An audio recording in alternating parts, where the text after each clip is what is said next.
Assalamualaikum Bang Dula. Waalaikumsalam warahmatullahi wabarakatuh, Mas Iksan. Alhamdulillah, sehat selalu Bang Dula ya. Ini Amin, amin. negeri kita mudah-mudahan juga sehat. Nampaknya banyak ini nih, banyak manuver-manuver yang luar biasa akhir-akhir ini di bidang keadilan bagi seluruh bangsa Indonesia. Salah satunya adalah Bang, beberapa berita yang akan kami sampaikan di awal adalah kisah tentang Roma Hurmuzi. Pak Novel Baswedan sampai bilang dia berbohong. Mestinya orang-orang itu bersyukur tidak terungkap yang lebih besar lagi. Apakah ini sebuah kisah bahwa pengalaman Bang Dula itu korupsi itu tidak akan terbongkar kalau cuma sekali atau dua kali. Setelah berkali-kali baru itu cerita terbongkar. Dan bagaimana pula perjuangan dari Endar Priantono dalam perjalanan keadilannya dalam menjaga marwah dirinya sendiri. Apa yang Bang Dula bisa sampaikan ke pendengar kita? Dan selanjutnya Bang Dula kisah tentang keluarga. Ini data dari Pariaman luar biasa. 75% bini pada gugat cerai suami. 522 ribu lebih. Sementara pernikahan di Indonesia itu ada 1,7 juta. 30%, hampir 40% di 2022 itu minta cerai, 75% lagi-lagi perempuan. Kekuatan apa di keluarga negeri kita ini yang mengkhawatirkan?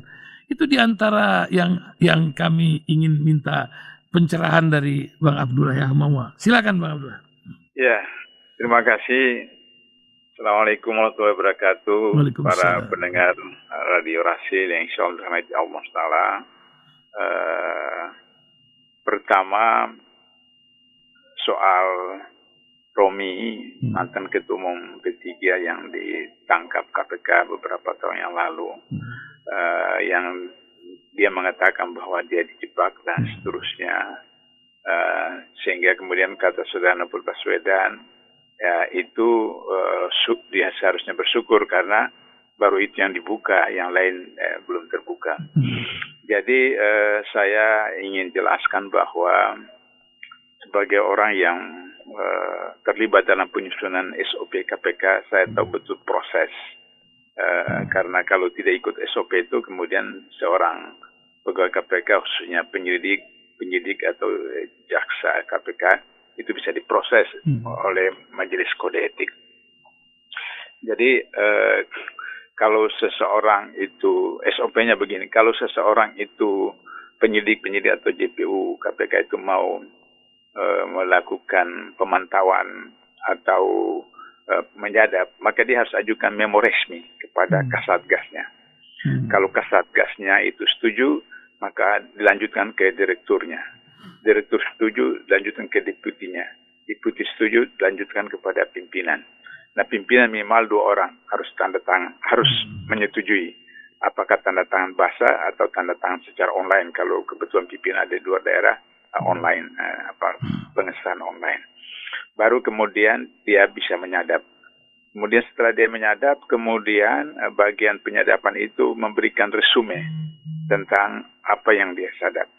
Tapi kalau misalnya yang meminta penyadapan ini, penyidik atau jaksa KPK, tidak puas, dia minta transkripnya. Maka transkrip. Di dalam SOP ditetapkan dia ditranskrip oleh bagian penyadapan cuma pembicaraan tentang soal korupsi. Tidak boleh hal-hal yang lain. Seperti itu. Sehingga dengan begitu, maka kemudian kalau sampai KPK sudah menetapkan seorang tersangka, itu tidak lagi. Sebab saya selalu wanti-wanti kepada teman-teman di KPK ketika saya masih di sana, Anda harus yakin 99% bahwa orang itu dijatuhi di hukuman di pengadilan. Ada yang tanya kepada saya, kenapa tidak 100%? Pak Abdullah, saya bilang 1% itu otoritas Allah. Allah bisa melakukan apa saja untuk mengubah sesuatu di pengadilan. Karena itu maka secara manusiawi Anda melakukan maksimal 99%. Itulah sebabnya semua yang dilakukan oleh KPK setelah ada OTT atau tanpa OTT itu dijatuhi hukuman di pengadilan. Yang kedua, saya nasihatkan kepada teman-teman KPK itu, kalau seseorang sudah kerjasama dalam proses penyelidikan atau penyidikan, maka kemudian tidak usah diungkapkan aib pribadinya di pengadilan. Itu saya tekankan betul sama mereka. Tapi kalau dia tidak bekerja sama melawan, sementara hakim meminta kepada jaksa KPK harus membuktikan, maka terpaksa harus disampaikan seperti itu. Karena berdasarkan hadis kata Rasulullah bahwa seseorang yang menuduh harus memberikan bukti. Nah, sehingga begitu ketika jaksa menuntut seorang terdakwa, maka kemudian dia harus menyampaikan bukti-bukti seperti itu. Nah, ini merujuk kepada kasus Ali bin Abi Thalib ketika menjadi khalifah, dan kemudian dia menuduh tetangganya orang Yahudi mencuri baju perangnya, dan kemudian dalam pengadilan mereka dua-dua bersama, dan kemudian hakim menanyakan siapa saksi Anda yang bisa mengatakan bahwa pemuda ini mencuri baju perang Anda. Kata Ali, ya keluarga saya. Kata hakim, tidak bisa, keluarga tidak bisa jadi saksi seperti itu. Maka kemudian itu dimenangkan dalam pengadilan oleh pemuda Yahudi itu. Nah, artinya bahwa hakim ketika meminta, maka jaksa KPK harus mengemukakan. Ada satu pimpinan partai yang lain yang itu saya juga tahu bahwa yang dikemukakan di pengadilan itu hanya soal gratifikasi atau penerimaan. Tapi soal yang aib pribadi itu tidak dikemukakan karena teman-teman juga menjaga harga diri seseorang seperti itu. Nah, oleh karena itu maka tidak salah apa yang disebutkan novel itu bahwa untuk membuktikan bahwa kerja KPK itu benar, itu sudah terbukti. Tapi kemudian dia mengatakan itu dijebak. Nah, kalau itu dijebak, kenapa mau terjebak? Itu persoalannya. Sebagai pejabat publik itu harus tahu ketika ada Umar bertanya kepada salah seorang sahabat, terangkan kepada aku apa itu takwa.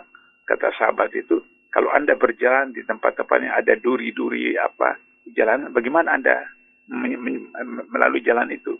Kata Umar, saya akan menghindari duri-duri itu seperti itu. Itulah takwa, kata sahabat itu. Jadi sebagai pejabat publik harus tahu di mana duri-duri yang tidak boleh dilewati sehingga kemudian tidak terjebak seperti itu. Nah, itu contoh tentang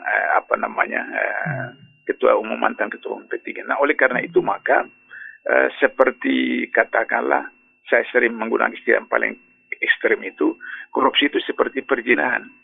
Nah, jadi pada zaman Rasulullah juga ada yang berzina, pada zaman Rasulullah juga ada yang korupsi dan dijatuh hukuman. Nah, sehingga kemudian zina itu kan tidak bedakan dia kiai, dia ulama, dia tua, dia muda, tidak. Begitu juga korupsi. Sehingga begitu maka ketika kita makan sesuatu keenakan seperti itu, mau makan terus seperti itu. Nah, salah satu penyebabnya karena hukuman yang ada di dalam undang-undang tindak pidana korupsi tidak terlalu ketat, tidak terlalu tegas, dan kemudian banyak memberikan kesempatan-kesempatan, misalnya ada remisi segala macam. Itulah sebabnya kenapa dalam Al-Quran disebutkan kalau pencuri laki-laki, perempuan, Islam itu dipotong tangannya. Jadi fisik itu kemudian menjadi pelajaran, menjadi itibar kepada orang lain. Oh, jangan pencuri seperti itu, tangannya dipotong. Dan kemudian yang bersangkutan juga akan merasakan bagaimana dampak psikologis kepada keluarganya, kepada tetangga dan seterusnya. Nah, itu soal korupsi Romi. Yang kedua soal Endar.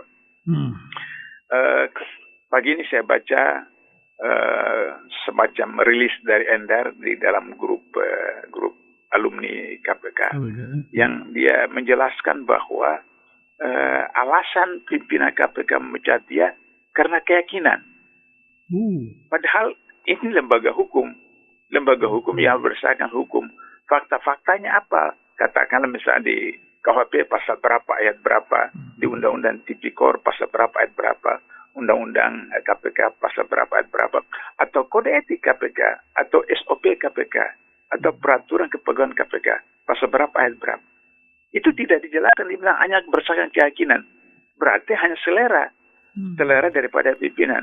Nah, itu yang bisa kemudian kita jadikan bahwa karena ada motif tertentu dari pimpinan KPK untuk kemudian memaksakan pejabat KPK, khususnya Direktur Penyelidikan, Direktur Penuntutan, untuk menetapkan Anies Baswedan sebagai tersangka dalam kasus Formula E. Dan mereka itu tahu bahwa tidak bisa melakukan sesuatu karena kode etik KPK, saya ingat betul, menetapkan pegawai KPK tidak boleh melaksanakan perintah atasan yang bertentangan dengan peraturan perundang-undangan. Artinya peraturan perundangan adalah seseorang ditetapkan tersangka kalau minimal punya 2 alat bukti. Kalau tidak ada 2 alat bukti tidak bisa ditetapkan. Sehingga baik Direktur Penyelidikan maupun JPU, Jaksa Penuntut Umum KPK itu menolak untuk seperti itu. Nah, sehingga demikian sekarang Endar itu kemudian dipecat secara tidak prosedural. Nah, karena itu maka Endar mengajukan ke Dewan Pengawas dan juga mengajukan ke Ombudsman proses itu. Nah, sekarang kita tunggu putusan Dewan Pengawas. Apakah Dewan Pengawas kemudian akan melakukan keputusan yang adil? Kita berharap demikian. Tapi karena kita sudah tahu Dewan Pengawas yang diangkat oleh Jokowi, sehingga kepentingan Jokowi yang harus dipertimbangkan, maka kemudian itu agak berat untuk misalnya Firly itu bisa menarik kembali Endar, kecuali nanti pada akhir tahun nanti ini pergantian pimpinan KPK, maka kemudian bisa kemudian Endar direhabilitasi kembali oleh pimpinan KPK yang baru. Itu pun kalau nanti pansel yang akan datang itu tidak dikuasai oleh Jokowi, oleh rezim, oleh oligarki, maka kemudian pimpinan KPK yang baru itu bisa mudah-mudahan bisa lebih baik. Itu yang kedua. Yang ketiga, kekuatan keluarga ini dan masalah di Jawa Tengah juga ketika banyaknya orang hamil di luar nikah itu cukup luar biasa. Jadi dalam salah satu buku saya sebut tentang Indonesia darurat krisis, multi krisis. Pertama itu krisis korupsi, kedua krisis narkoba, ketiga krisis keluarga, yang keempat krisis identitas. Ya, dalam soal krisis keluarga ini memang sejak masih zaman SBY lagi, itu data-data di Kementerian Agama bahwa setiap tahun itu perceraian itu 10%. Itu zaman SBY. Nah, sekarang ternyata dari data-data yang disampaikan oleh Mas Ihsan itu kan meningkat, menaik. Kenapa meningkat? Karena masyarakat makin pragmatis.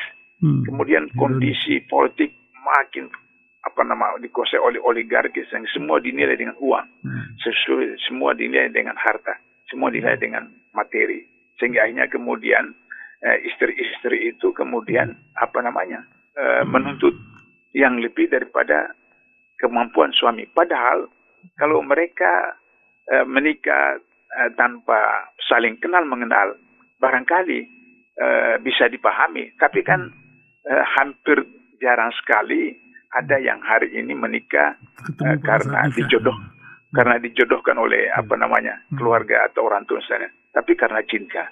Nah, kalau karena cinta berarti kan sudah saling kenal, sudah paham kerjanya penghasilannya berapa. Sehingga seharusnya kan ketika menjadi sudah suami istri, yaitu apa adanya seperti itu. Disinilah benar kata Rasulullah bahwa seseorang dinikahi pertama karena kecantikannya, kedua karena keturunannya, ketiga karena hartanya, keempat karena agamanya. Dan barang siapa yang pilih karena agamanya akan memperoleh kebahagiaan dunia dan akhirat. Nah, hadis ini tidak diperhatikan oleh calon-calon pengantin atau anak-anak muda yang kemudian mau membangun suatu rumah tangga yang sakinah mawaddah warahmah. Nah, oleh karena itu maka sistem politik, sistem pendidikan kita itu yang membuat masyarakat menjadi pragmatis, di mana kemudian akhirnya baru 1 tahun, baru 2 tahun, kemudian hanya soal krisis ekonomi, kemudian kebutuhan tidak terpenuhi, maka kemudian menggugat cerai. Dan itu luar biasa. Memang mayoritas gugatan cerai itu, kalau data-data yang ada saya itu kan 79%. 75% itu gugatan cerai, yaitu istri yang menggugat seperti itu. Nah, jadi pendidikan kita gagal.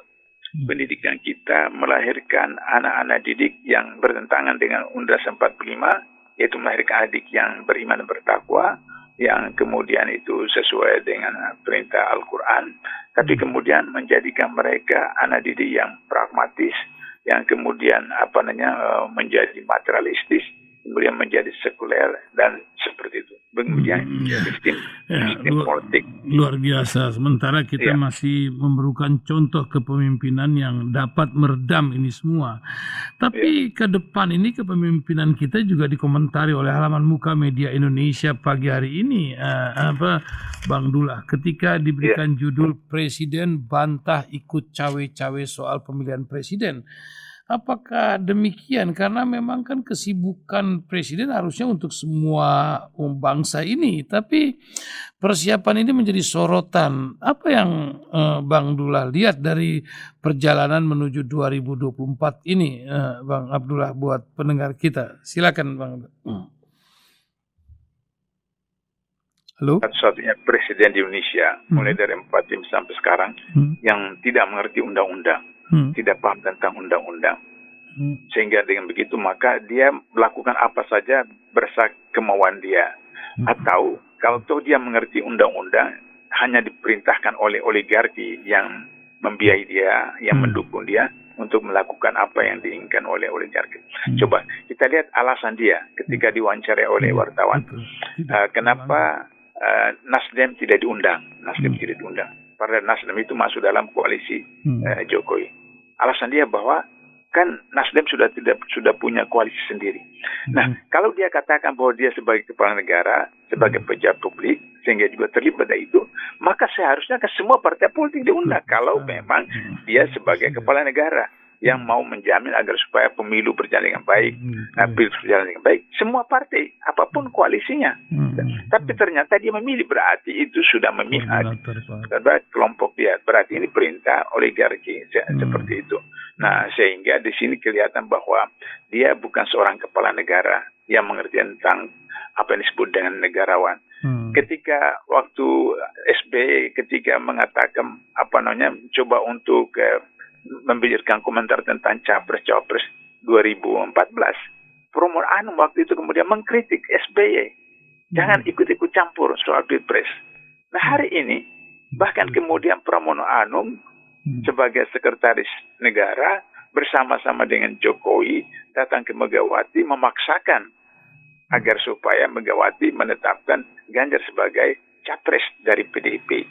Jadi Pramono Anung waktu SBY kritik SBY campur-campur urusan campur Pilpres, tapi ketika Jokowi malah kemudian mendukung Jokowi untuk mencampuri urusan Pilpres dan situ.